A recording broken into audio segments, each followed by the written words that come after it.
ษาถนอมลูกมาด้วยความยากเข็นแม่เอ๋ยอย่างงอมเงาเศร้าโศกแม่ยังมีลูกผูกแน่นคอยเฝ้าเอาใจแม่สุดที่รักลูกหักและห่วงอะไร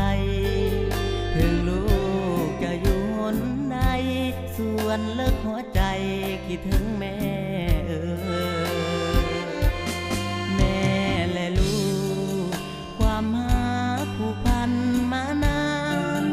มันเหมือนมีคำสาบานมีสายสัมพันธ์ตลอดเวลาถึงแม้นพัดพา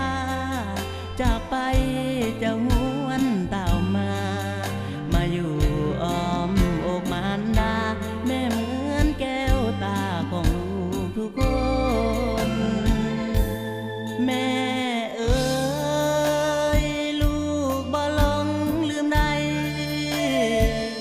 คุณของแม่ไทยไพศาลเหนือสิ่งใดจะเอาดินฟ้าพัดสู่ท่าพวกน้ำรวมไฟก็บ่เทียบคุณแม่ได้ลูกจำฝังใจคุณของแม่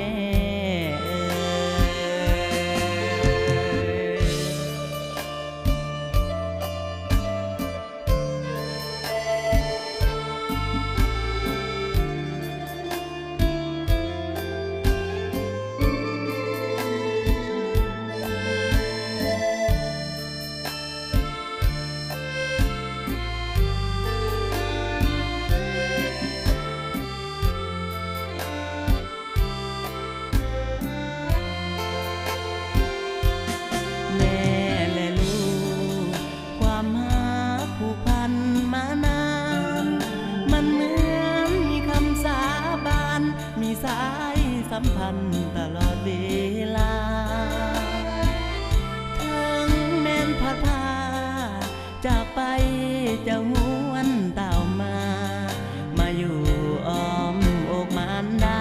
แม่เหมือนแก้วตาของลูกทุกคนแม่เอ๋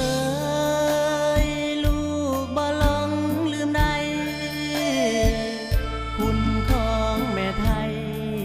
ไพศาลเหนือสิ่งใดจะเอาดินฟ้าพัดสู่ท่าพวกน้ำรวมไฟก็บ่เทียบคุณแม่ได้ลูกจำฝังใจคุณของแม่